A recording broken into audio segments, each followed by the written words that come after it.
everyone, it's Vanilla. If you're new here, welcome. My content is a little bit silly and not super serious, so if you're looking for a professional, super informative analysis, I'm just gonna let you know ahead of time that this is not going to be that. But if you're in the mood to try something different, feel free to hang around for a while. And to you amazing folks who have been here before, you all know what you're in for, but I just wanted to thank you for all the support lately. It means so much to me that you take the time out of your day to give my videos a watch. And I just want to apologize in advance if I sound a little sick. I'm sick. So I'm going to try my best. Now, I know you're asking yourself, Vanilla, why did you choose to make a video about a hack that's like 4 years old? Well, I answer your question with a question. Why did you choose to watch a video about a 4-year-old ROM? And you'll probably answer, because I wanted to. And then I'll say, well, I played it because I wanted to. Man, I love having conversations with you guys. It's always so much fun.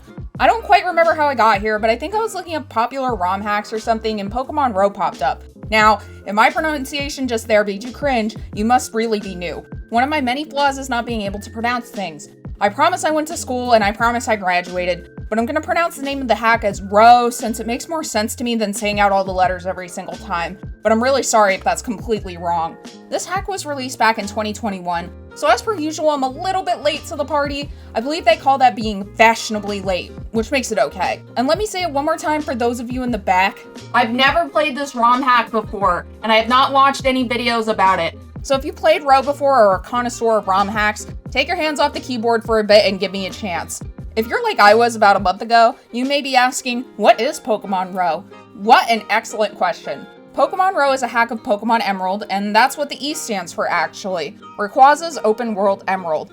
Now, for maybe legal reasons, this information is just alleged and not factual at all. In fact, I might have made all of this up. Who's to say? Are they done listening to me? Alright. Now that the FBI is off my back, the patching process to get the hack set up is really simple. All you gotta do is follow the instruction on the Poke community forums. It doesn't use a plain Emerald ROM as the base game, but you can easily copy and paste the name of the required ROM that's listed in the instructions into Google and find it that way. And then the only other step is putting it into a website that patches the ROM for you, which almost completely removes user error. This is also known as, it would be impressive if you managed to mess it up. Like I said earlier, I'm not a ROM hack fanatic by any means. The only other serious hack I've played is Emerald R.O.W.E 2.0, and I was majorly on the struggle bus for that one. I actually played through it a couple of times and made some videos on it if you want something to watch. I loved Emerald R.O.W.E though, even if I was slamming my head against my desk. It was super hard for me, but I learned a lot from being challenged that much. Granted, Emerald R.O.W.E and R.O.W.E aren't similar in terms of gameplay loops. If you haven't heard of Emerald R.O.W.E, it's also a hack of Emerald, but it doesn't maintain a typical Pokemon format. Emerald R.O.W.E is an amazing mix of a randomizer, dungeon crawler, and a brutal Nuzlocke all in one. You do have the option to make the game easier or harder depending on your preferences. R.O.W.E has so many options, and this means that you have plenty to choose from to truly personalize your playthrough. There were even some options that I didn't recognize and had to Google. Ugh, I think someone's at my door again. Wait, Sweaty Steve? Did you come in through my kitchen window? How did you even fit through there? What? Yes, I've played Pokemon games before. That's literally all I make videos on. No, I didn't know what stab or PSS meant. I wouldn't understand because I'm a casual? What does that even mean? Just because I didn't know. Oh, well, there he goes. So that's how we got in. Huh. Well, now that it's just us, let me explain what stab and PSS mean real quick, just in case you didn't know. Stab stands for same type attack bonus, and it increases a move's damage by 0.5 if the Pokemon is a monotype, and 0.25 if it's a dual type. If the Pokemon has the ability Adaptability, this bonus is doubled, and the Pokemon will do a total of 2 times damage for using moves that are the same type as them. It's a bit nuanced in some situations. For example, if a Pokemon uses the move Weather Ball, which is a normal type move, normal types won't receive the stab because Weather Ball changes the typing of the move based on the weather. So if it's sunny and a Pokemon uses Weather Ball, it turns into a fire type attack, and therefore the normal type wouldn't receive the stab. However, if a fire type were to use Weather Ball in sunny weather, they would receive the stab, even though Weather Ball is initially a normal type move. PSS stands for Physical Special Split, and this was a change that began in Gen 4. Previously, certain types of attacks were relegated to being either special or physical type. For example, fire type moves would be solely special and ground type moves would only be physical. This used to be somewhat of a problem. Certain types of Pokemon would be at a disadvantage because their stats were more favorable to the opposite type of attack. For example, Sneasel would be weaker without PSS because they had a better attack stat than special attack, but both Ice and Dark type moves were exclusively special attacks, so Sneasel would end up doing less damage. Hey, are you still listening? Stay with me, pal, we're just getting started. R.O.W.E allows you to turn off these two quality of life features, which sounds like absolute torture to me. I don't know why you would want to do that. Not trying to judge you or anything if you think it would be interesting, but to me it's like you would rather do less damage. That would make these playthroughs insanely long. I feel like it wouldn't even make it harder, just tedious.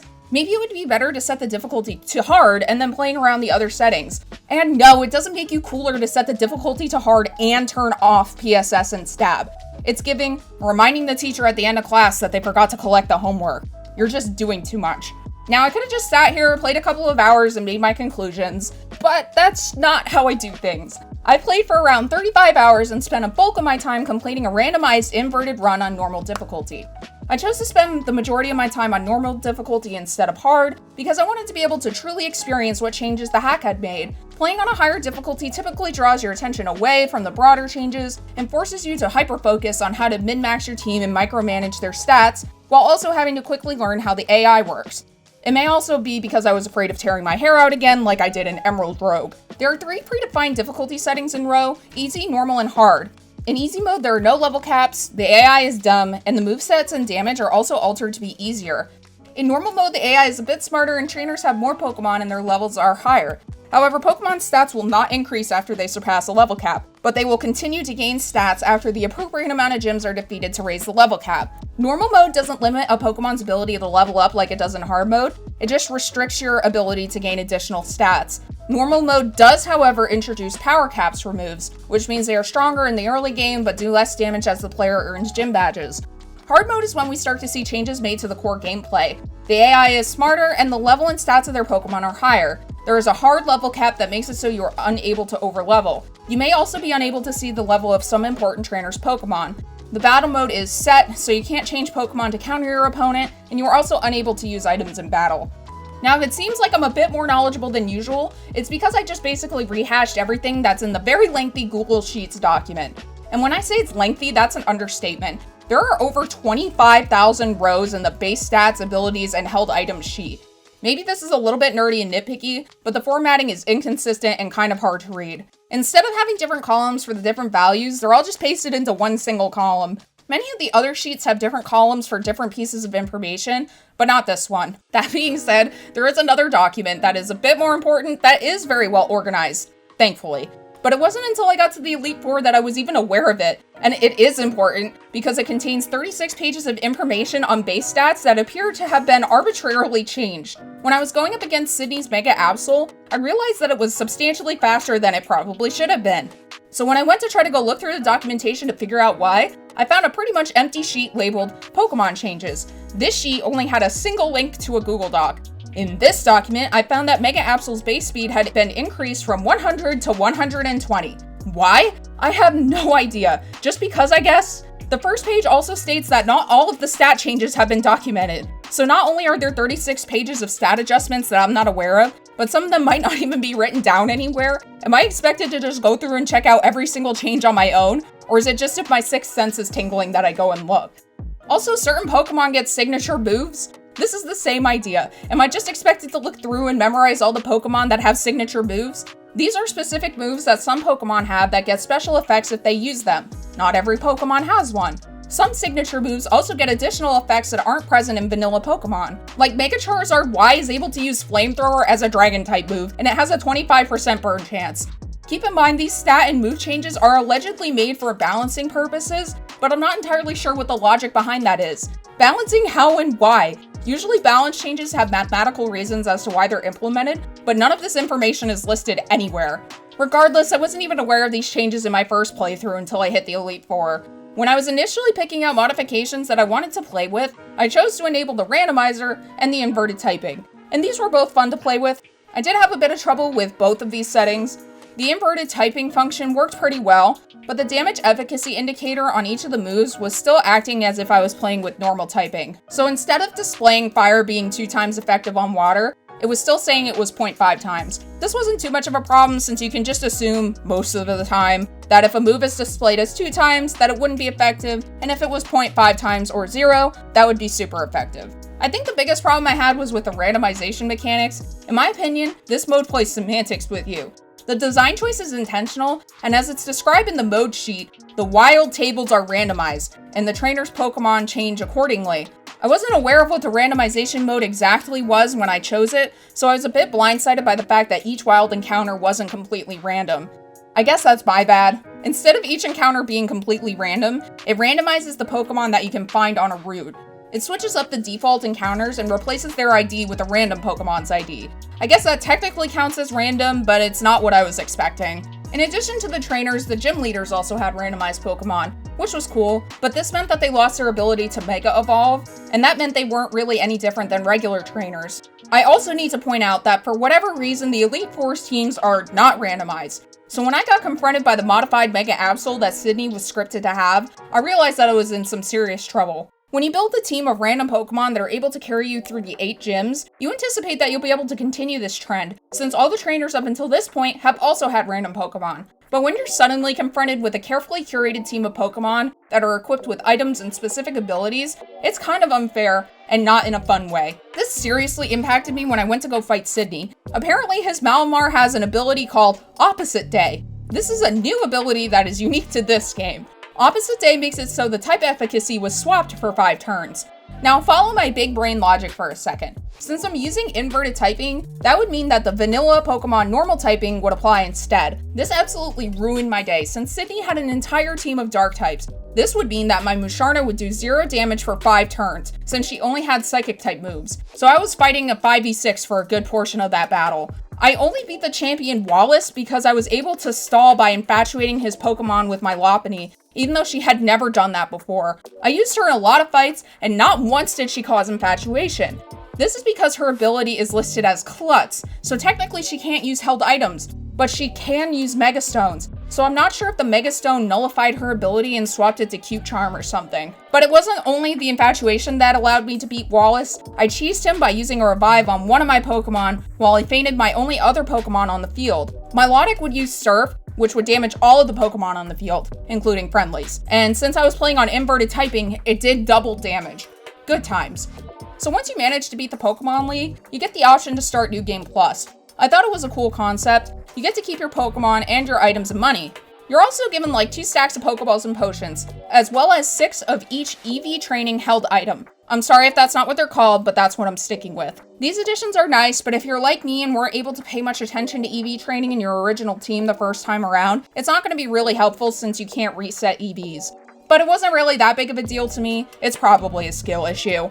But I was able to use the Dex Nav to find Pokemon with good IVs, while also grinding ones with high XP when I needed to. So it didn't really matter what Pokemon I encountered because I can find ones with good stats easily. What is the Dex Nav? I'm so glad you asked. Allow me to explain. R.O.W.E adds in the Dex Nav feature from Omega Ruby and Alpha Sapphire. The Dex Nav allows you to choose a certain Pokemon to search for, and you will encounter that Pokemon in Wiggling Grass. When you hit the Use button on the Dex Nav, a UI will pop up that provides you with some information on the Pokemon. You can chain using this method, which means you can defeat the same Pokemon over and over again. The counter in the bottom right tells you the length of your chain, and the higher the chain, the more likely you are to encounter Pokemon with good IVs and hidden abilities. There is a star mechanic on the left side of the search window. I'm not sure the differences between a 2-star and 3-star encounter, since I caught 2-star Pokemon that had better stats than their 3-star counterparts. The Dex Nav is a bit unoptimized sometimes. If you're in a place like a cave that is divided into sections like Floor 1, Floor 2, etc., the Dex Nav may ping a Pokemon that is in a place that's inaccessible to you, but it's technically still in the same area. If you're not able to reach it, that can break your chain. This makes it extremely hard to chain for Pokemon in certain areas, which may be a problem if you're looking for a particular Pokemon. But I just want to say that it's awesome that this feature is even added in the first place, and that it was reverse engineered to work in Gen 3. The Dex Nav was cool, but I was a little bit confused because the game said that there would be things that would make it more difficult, but provides no details on what that may be. I don't know if we're acting like this is a murder mystery or something, but I don't really feel like guessing what's different and what's not. Similarly, the different mode sheet states that in hard mode, you may have some bonuses from playing on this mode. Again, what does that mean? What are the bonuses? I'd love to know so that way I can properly appreciate them and understand how they're impacting my gameplay. And then it also states that the AI is smarter. If this was actually a thing, it was a bit hard for me to notice. More important trainers had held items for each Pokemon. However, in terms of AI behavior and battle techniques, I didn't see any complex switching mechanics or attempts to counter me. So I'm out of ideas as to what the changes may be. Maybe the answer is right in my face. Feel free to let me know if I just happened to overlook that. I chose to not go all the way to the Elite Four in Hard Mode New Game Plus because I felt like I saw everything I needed to after beating 4 gyms. I took the same route that I did when I did my initial playthrough, and honestly, even with the level cap and all of the supposed changes made in hard mode, I would say it was easier for me. I was able to catch a Lillipup and give him 254 EVs into attack and speed, and once he evolved into Herdier, I was just able to sweep battles thanks to Covet and a Silk Scarf. The first gym was probably the hardest because my team didn't have really good movesets. That was something that was also odd to me, because you let me keep my Pokemon and their stats, but their moves are completely reset as if they're level 1. It just seems inconsistent to me. Now looking back on everything I just said, it may seem like I'm not a huge fan of this hack, but that's just not true. I think a solid framework is there for something really customizable, and that's super important. The Google Sheets document has directions on how to fork the ROM using GitHub. This allows you to edit the settings of the ROM yourself, essentially letting you make your own version of R.O.W.E. So while I may have had some complaints about the way some things have been altered, I can always go back and make whatever changes I may want for myself, because at the end of the day, balancing is up to personal preference. Some folks may want the game to be harder, and others may enjoy the changes as they are. If you're looking at it as a modification to base Emerald, R.O.W.E is really cool. There are a lot of quality of life improvements, such as having the bike unlocked, being able to fly to locations by talking to an NPC, and not needing HMs to interact with the environment. These are all things that make Emerald a lot more fun to play through. There are also Mega Evolutions, and the addition of Mega Evolutions to the important trainer battles is a really interesting concept. The game balances unlocking certain features. After completing a particular amount of gyms, you get access to things such as evolutionary items, and the lady in the blue outfit of the Pokemon Center will teach egg moves, tutor moves, as well as every move the Pokemon can learn for TMs for a price. These are also unlocked behind badge requirements, but I think that's pretty reasonable. Now let's keep in mind that all of these changes are implemented into Gen 3, which never had any of these features in the first place. It's really impressive that these features exist given the memory limitations and whatnot on the ROM itself, since it's based on the GBA framework. And the fact that it plays as seamlessly as it does is really amazing. So even with all the stuff I pointed out, I would totally recommend R.O.W.E to you. I had a fun time in the 35 hours I played, and I'll probably go back to this ROM again. So yeah, those are just my thoughts. Have you played R.O.W.E before? Or do you have any suggestions as to what ROM I should make a video on next? I'd love to hear what you think. As always, thank you so much for taking the time out of your day to watch my silly video. Please make sure to like and subscribe if you haven't already, and click the little bell to make sure you're one of the first to know when I've posted a video. Don't forget, you are amazing, and I hope to see you again next time. Okay, bye!